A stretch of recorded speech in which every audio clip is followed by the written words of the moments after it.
ครับพ่อไว้ตับพี่น้องเห็นยังไงพี่น้องพริกป่นเขาใส่เลยนะแบบง่ายๆนี่พี่น้องพริกป่นข้าวคั่วพี่น้องข้าวคั่วไล่เนี่ยเวลามักข้าวคั่วหอมปักหอมมาโรยเลยเนี่ยนั่นไปซอยจังเลยพี่น้องเพิ่มความจัดจ้านเลยนี่พี่น้องสุรสนี่แล้วเป็นน้ำปลาพี่น้องน้ำปลาขาดไปได้พี่น้องน้ำมะนาวบีบมะนาวเสร็จแล้วพี่น้องมะนาวสดๆเด้อจะได้แซ่บ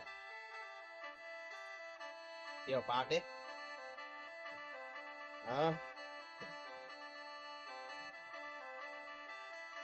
เอาไรใหญ่ห่างจัดจ้านแน่นอนพี่น้องก้อยตับหวานพี่น้องก้อยตับหวาน